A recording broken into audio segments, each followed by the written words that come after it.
साथियों का बहुत बहुत आभार, धन्यवाद। आप सदैव हमारे विचारों को हिमाचल की, देश की जनता तक पहुंचाने में हमारा सहयोग करते हैं। हम उसके लिए पार्टी की ओर से आपके आभारी हैं। साथियों, जैसे जैसे चुनाव आगे बढ़ रहा है, वर्तमान प्रदेश की सरकार, उसकी बौखलाहट, उसकी परेशानी वो सामने आ रही है।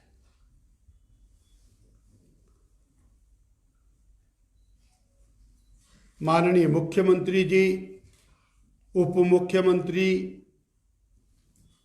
कांग्रेस के नेता जगह जगह जनसभाओं में जाकर के एक भी शब्द, मैं इसको दोबारा से कह रहा हूं, एक भी शब्द अपने 1.5 साल के विकास कार्य के ऊपर नहीं बोलते हैं।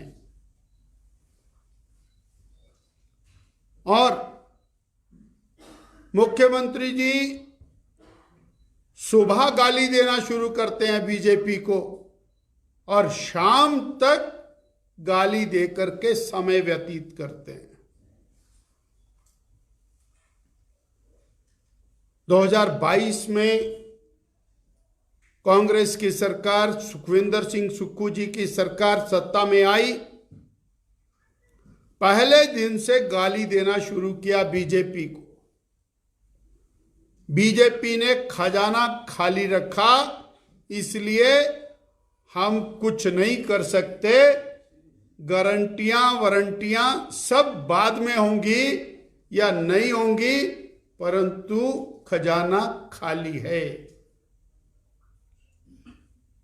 जब जनता ने पूछा खजाना खाली है, बीजेपी वाले तो काम कर रहे थे, तो 3 महीना हिमाचल की जनता के ऊपर कर्ज चढ़ा दिया बीजेपी ने और अपने आप व्हाइट पेपर लेकर के आए और उस व्हाइट पेपर ने बता दिया कि 70,000 करोड़ में से 55,000 करोड़ रुपया कांग्रेस पार्टी का लिया हुआ कर्ज था।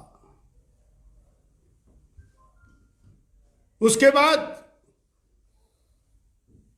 केंद्र सरकार को गालियां देते हुए 4 महीने बिता दिए और उसके बाद चुनाव आने वाला था, तो राज्यसभा के चुनाव में कांग्रेस पार्टी के माननीय विधायकों ने जब सरकार को आईना दिखाया, तो कांग्रेस के माननीय विधायकों को काला नाग बोलना, मेंढक बोलना, भेड़े बोलना, बिक गए बोलना, अब ये इनकी जुबान पर ऐसे चढ़ गया है जैसे कोई तकिया कलाम होता है। सोते जागते उठते बैठते इनको वो सब काले नाग दिखाई देते हैं। इन्होंने कहा कर्जा चढ़ गया, 20,000 करोड़ का कर्जा ले लिया और विकास बंद। हम आज आरोप लगा रहे हैं आपके माध्यम से कांग्रेस की सरकार पर। इस सरकार ने 1.5 साल में एक भी बेरोजगार को सरकारी नौकरी नहीं दी है। हम आरोप लगा रहे हैं, एक भी बेरोजगार को रोजगार नहीं दिया है। हम आरोप लगा रहे हैं कि एक भी सड़क, एक भी सिंचाई का काम, एक भी बिजली का काम, एक भी पानी का काम, एक भी विकास का काम इन्होंने नहीं किया है। हम आरोप लगा रहे हैं, एक भी अस्पताल, एक भी स्कूल, एक भी कॉलेज, एक भी विश्वविद्यालय, एक भी इंस्टीट्यूशन इस सरकार ने नहीं खोला है। इसलिए 1.5 साल के बाद जब चुनाव के मैदान में उतरे हैं तो बीजेपी को गाली देकर के ये चुनाव निकालना चाह रहे हैं और प्रातः काल से शाम तक केवल एक ही काम है। ऐसा प्रतीत होता है जैसे ऑपोजिशन पार्टी के अंदर बैठा हुआ व्यक्ति रूलिंग पार्टी को गाली देता हुआ दिखाई देता है। वही स्थिति आज वर्तमान कांग्रेस की, प्रदेश की सरकार की, कांग्रेस पार्टी की दिखाई देती है। इस सरकार ने 1.5 साल में प्रदेश को कुछ महत्वपूर्ण चीजें दी हैं। कानून व्यवस्था की धज्जियां उड़ा दी हैं इस सरकार ने 1.5 साल में।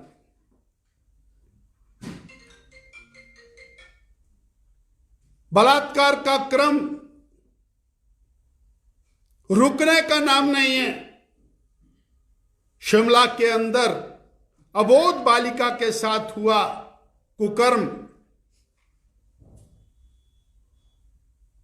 प्रदेश के अन्य हिस्सों के अंदर महिलाओं का उत्पीड़न, और जब इस तरह की घटना होती है उसको वर्तमान कांग्रेस की सरकार, मुख्यमंत्री जी, होम मिनिस्टर के नाते भी हवा में उड़ा देते हैं। यह कोई राजनीतिक विषय नहीं है। चंबा में दलित युवक की नृशंस हत्या होती है, उसके टुकड़े कर दिए जाते हैं। आज 1.5 साल के अंदर भी मुख्यमंत्री जी को वहां जाकर के संवेदना व्यक्त करने तक का समय नहीं मिला उस दलित युवक के परिवार से मिलने का। हत्या हो रही है, फायरिंग हो रही है, डकैती हो रही है, लूट हो रही है, महिला उत्पीड़न हो रहा है, महिलाओं की सरेआम बेइज्जती हो रही है। और उस पर यदि कहीं से कोई आवाज उठती है तो उसके ऊपर केवल एक ही बात मुख्यमंत्री जी या इनके लोग बोलते हैं कि ये राजनीतिक मामला नहीं है। रामपुर के अंदर पिछले कल एक हमारी बेटी निकलती है घर से और उसका निर्वस्त्र शव प्राप्त होता है। अब बताइए, इसके ऊपर कोई रिएक्शन नहीं है। शिमला के मामले पर रिएक्शन नहीं है। हमीरपुर के अंदर मुंह काला करके बहन को बाल काट के घुमाया जाता है, मुख्यमंत्री जी के अपने गांव में घुमाया जाता है, और ऐसा कोई जवाब नहीं है। अर्थात बिगड़ती कानून व्यवस्था इस सरकार की सबसे बड़ी देन हिमाचल प्रदेश को है। 2,500 से ज्यादा मामले 1.5 साल के अंदर नशे के रजिस्टर्ड हुए हैं, 2,500 से ज्यादा, जिसमें सर्वाधिक सिंथेटिक ड्रग्स के मामले हैं। यानी ड्रग माफिया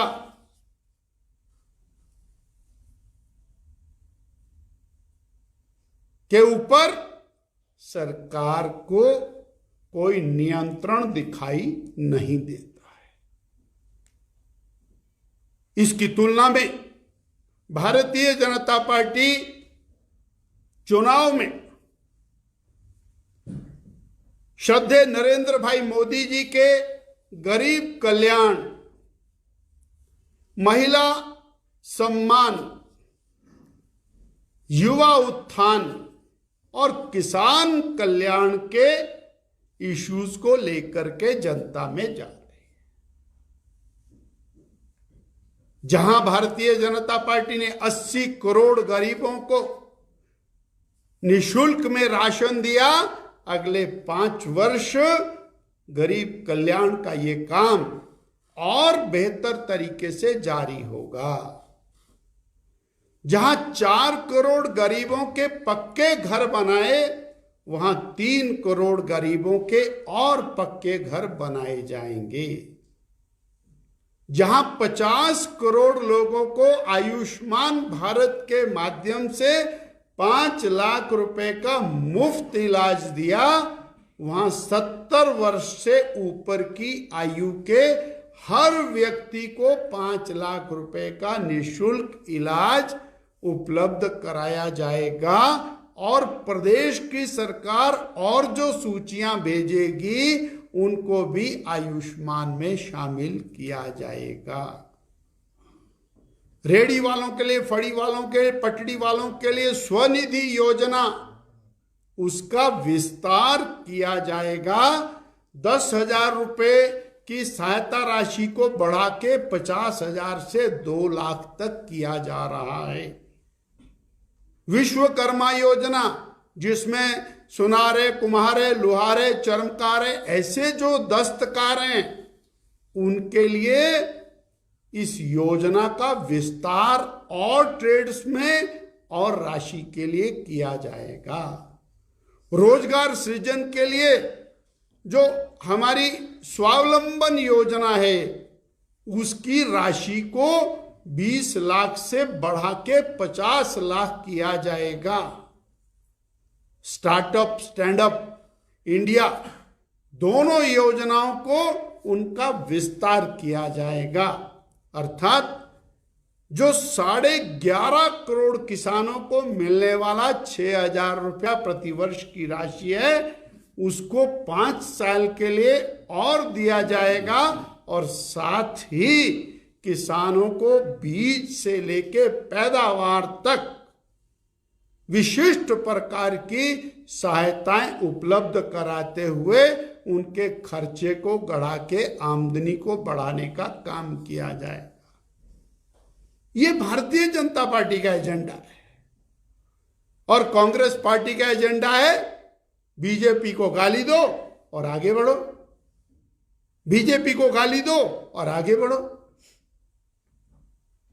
हिमाचल की जनता प्रदेश की इस एजेंडे को ठीक से समझ चुकी है और इसका जवाब 1 जून के चुनाव में देगी, जब 4 सीटें पार्लियामेंट की और 6 सीटें विधानसभा की, और मैं उम्मीद करता हूं 3 सीटें और विधानसभा की भारतीय जनता पार्टी जीतेगी। और ये जो अल्पमत की सरकार है, ये सरकार जहां सत्ता में रहने का अधिकार खो चुकी है, वहीं पर आज तक के हिमाचल प्रदेश के इतिहास की सबसे निकम्मी सरकार साबित हुई है। इसको वोट मांगने का अधिकार भी ये खो चुकी है। मुझे इतना आपसे कहना।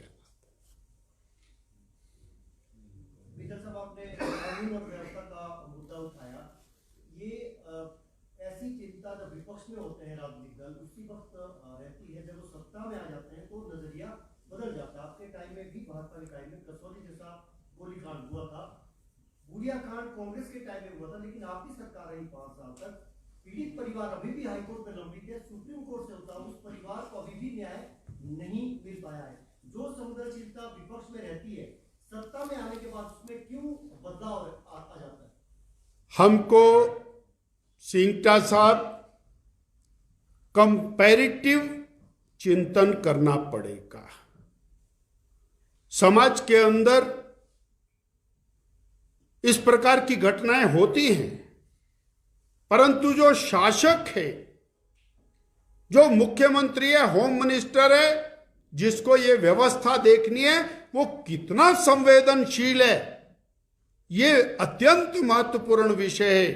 मैंने आपके सामने विषय रखा, चंबा में नृशंस हत्या होती है, 1.5 साल में भी मुख्यमंत्री जी को वहां जाने का, उस दलित परिवार से मिलने का अवसर नहीं मिलता। एक शब्द भी उस घटना के खिलाफ सरकार ने नहीं बोला है, निंदा नहीं की है। मैंने कहा महिला उत्पीड़न के मामले लगातार बढ़ रहे हैं, मैं उस डाटा में नहीं जाऊंगा। पिछली सरकार और इस सरकार में दुगने तिगने का फर्क है, उसको भी छोड़ दीजिए, परंतु संवेदनहीनता इतनी बढ़ गई कि मुख्यमंत्री के अपने गांव में महिला उत्पीड़न होता है, मुख्यमंत्री जी वहां भी नहीं गए, और उस घटना की अभी तक ठीक से जांच भी नहीं हुई है। शिमला की घटना के ऊपर भी मुख्यमंत्री एज होम मिनिस्टर कोई स्टेटमेंट उनकी नहीं आई है। रामपुर की घटना पर भी उनकी कोई स्टेटमेंट नहीं आई है। बद्दी बरोटीवाला में गैंग फायरिंग होती है, उसके ऊपर भी कोई स्टेटमेंट नहीं आई है। मुख्यमंत्री जी की स्टेटमेंट 3 या 4 बार बद्दी के अंदर फायरिंग हुई है, उसके ऊपर कोई स्टेटमेंट नहीं आई है। कनपट्टी पर रख करके फिरौती लेने के मामले 28 से ज्यादा हो चुके हैं, उसके ऊपर कोई स्टेटमेंट नहीं आई है। ड्रग्स का मामला इतना तेज गति से रैंपेंट बढ़ा है, उसके ऊपर कोई स्टेटमेंट नहीं आई है। ये संवेदनहीनता है। और मैंने कहा कि 1.5 साल में विकास के ऊपर चुनाव में जाइए ना, आपने कानून व्यवस्था अच्छी किया तो उसके ऊपर बात करिए ना। हम तो बोल रहे हैं वो बताएं कि हमने बेहतरीन की है, आए डिबेट करें। जनता जानना चाहती है कि चंबा के बारे में आपने क्या किया, बद्दी बरोटीवाला के बारे में आपने क्या किया।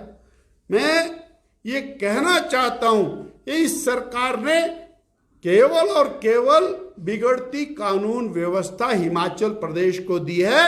एक भी सड़क इस सरकार ने 1.5 साल में हिमाचल प्रदेश को नहीं दी है, एक भी सड़क। Never in the history of Himachal Pradesh. Sir Sujanpur से जो है कांग्रेस पार्टी ने जीत राणा को टिकट दी है, बीजेपी क्यों उनको नहीं मना पाई और क्या लगता है कि बीजेपी को उससे नुकसान होगा? कांग्रेस पार्टी किसको चुनाव का टिकट देती है ये उसका अधिकार है। उनको रंजीत जी टिकट के रूप में मिले, हमारा तो ये सवाल है कि उनको कांग्रेस का कोई व्यक्ति ही नहीं मिला। इसका मतलब है कि वहां कांग्रेस बिल्कुल खाली हो गई, जो वो बीजेपी के और एक पुराने उम्मीदवार को लेकर के गए। यही बात कांग्रेस आप पर कह रही है कि आपको कैंडिडेट नहीं मिले इसलिए बाकी विधायकों को टिकट। भारतीय जनता पार्टी एक तो इस बात पर पूर्ण रूप से ऐतराज जताती है कि बागी शब्द का प्रयोग, वो भारतीय जनता पार्टी के माननीय सदस्य हैं और भारतीय जनता पार्टी ने उनकी सदस्यता के बाद उनको टिकट दिया है। दूसरा, उन्होंने कांग्रेस से बगावत की है, तो ये कांग्रेस पार्टी की नालायकी है। और भारतीय जनता पार्टी वहां से चुनाव हार चुकी थी, वो सिटिंग विधायक थे और उस नाते भारतीय जनता पार्टी ने उनको टिकट दी। सर, भाजपा एक पत्रकार वार्ता में बोलती है अल्पमत की सरकार है, लेकिन अगर सीटों की बात की जाए तो कांग्रेस की सीटें अभी ज्यादा है और नतीजों की बात की जाए चुनावों के तो अभी भविष्य के घर में उनके पास सीटें ज्यादा कैसे हैं? ज्यादा कैसे हैं जी? जिस दिन राज्यसभा की वोटिंग हुई है उस दिन 34 सदस्य ने कांग्रेस के खिलाफ वोट दिया है। उसके बाद कोई वोटिंग हुई नहीं है, उनके पास कहां ज्यादा है। और उसमें से 6 लोग निकल गए 62 में से, और कहां खड़े। और फिर अगर उनके पास मेजॉरिटी है तो राज्यसभा का चुनाव क्यों आ रहे हैं? तो अल्पमत की सरकार तो है ही।